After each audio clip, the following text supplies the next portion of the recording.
Daily यात्रा vlog की जनता को प्रेम भरी जय माता दी। मैं हूं सोमराज शर्मा और आप देख रहे हैं आपका ही अपना यूट्यूब चैनल डेली यात्रा व्लॉग। आप सब जानते हैं, एक स्थानीय नागरिक होने के नाते साथियों, पिछले कुछ महीनों से मेरा एक प्रयास, पहल, कोशिश हमेशा से यही रही है कि अपने फेसबुक दोस्तों के साथ साथ यूट्यूब सब्सक्राइबर एवं इंस्टाग्राम से जुड़े हुए साथियों को कम से कम जम्मू कश्मीर में आने वाले जितने भी पर्यटक हैं उनको ताज़ा तरीन जानकारियाँ मौसम से जुड़ी, यात्राओं से जुड़ी देने का, साझा करने का प्रयास रहा है। और इसके साथ साथ मेरे जो व्लॉग रहते हैं, वैष्णो देवी यात्रा, शिवकुड़ी यात्रा, अपने जम्मू में जितने भी टूरिस्ट डेस्टिनेशन हैं वहाँ पर जाकर एक्सप्लोर करने का प्रयास करता हूँ।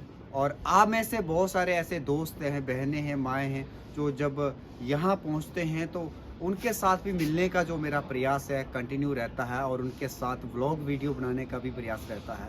और इस काम के लिए आप सब ने बहुत सराहना की है, साथ सहयोग दिया है। मैं आप सभी का शब्दों में बोलकर या लिखकर किसी भी प्रकार का धन्यवाद तो नहीं कर सकता हूं, लेकिन माँ माई से यही प्रार्थना करता हूं कि माता वैष्णो देवी हम सभी बच्चों को हमेशा सुख, शांति, उन्नति, वृद्धि, समृद्धि के साथ जीवन जो है खुशियों से गतिमान रखे। तो फिलहाल साथियों, सुबह सुबह का नज़ारा आप लोग देख रहे हैं त्रिकुटा की शिवालिक पहाड़ियों का, और अपने आप में ये बहुत ही मनमोहक दृश्य है। अगर मैं बात करूं साथियों, पिछले कल से तो यहाँ पर हल्की बूंदाबांदी हो रही थी और मौसम भी क्लाउडी था, लेकिन आज सुबह से ही आप लोग देख रहे हैं समूचा त्रिकुटा पर्वत जो है खुली धूप से छाया हुआ है। और अगर बात करूं मैं यहाँ माता वैष्णो देवी यात्रा में चलने वाली सुविधाओं की, तो सबसे पहले हेलीकॉप्टर की जो सुविधा है वो सुबह से ही श्रद्धालुओं के लिए चल रही है।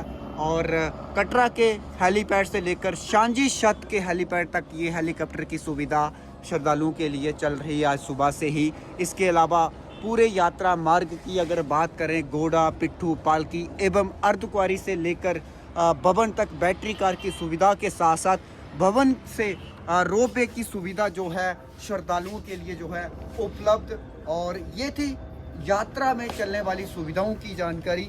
इसके अलावा बहुत सारे मेरे दोस्त चाहने वाले ये पूछ रहे थे कि प्राचीन गुफा की अपडेट हो। फिलहाल साथियों, मैं आपको बताना चाहूँगा जो प्राचीन गुफा है, हालांकि मकर संक्रांति के उपलक्ष्य पर ज़रूर जो है खोली गई थी, लेकिन उसके बाद जैसे ही यात्रा का आंकड़ा जो है ज़्यादा हुआ और फिर से प्राचीन जो गुफा है वो बंद कर दी गई है। हालांकि श्री माता वैष्णो देवी श्राइन बोर्ड के सीईओ अंशुल गर्ग ने यह भी कहा कि जब यात्रा का आंकड़ा कम होगा तो तब श्रद्धालुओं के लिए जो प्राचीन गुफा ज़रूर खोली जाएगी। लेकिन अगर यात्रा का जो आंकड़ा है मैं आप लोगों तक साझा करूं तो पिछले कल लगभग जो है 24,000 का ये आंकड़ा रहा। हालांकि 2 दिन पहले अगर मैं बात करूं तो यही आंकड़ा जो था 14,000 का था, लेकिन सिर्फ और सिर्फ मकर संक्रांति पर जो है ये 10,000 और इंक्रीज़ हुआ और 24,000 जो श्रद्धालुओं की संख्या पहुंची। इसके अलावा आप बात करें सीधे शिवकुड़ी की भी यात्रा लगातार निरंतर चल रही है और वहाँ भी आप सब जानते हैं कटरा से लेकर शिवकुड़ी और शिवकुड़ी वापस कटरा एक दिन का जो है ये ट्रिप बनता है। और वहाँ पर भी जो श्रद्धालु माता वैष्णो देवी दर्शन करने के बाद वहाँ जाते हैं।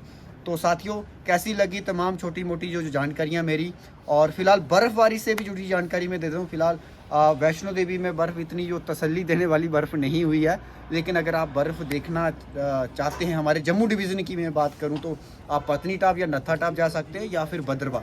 तो अगर ज़्यादा बर्फ़ देखनी तो फिर कश्मीर की वादियों का भी आप लुत्फ़ ले सकते हैं। लेकिन अगर जम्मू समय कम है आपके पास तो पत्नीटाप या नत्थाटाप या भद्रवा, ये मेरी तरफ से आप लोगों को रिकमेंडेशन। इन्हीं कुछ बातों के साथ, इन्हीं कुछ जानकारियों के साथ अपने दोस्त सोमराज शर्मा को दीजिए आज के लिए अनुमति। जय माता दी, जय माँ वैष्णो देवी।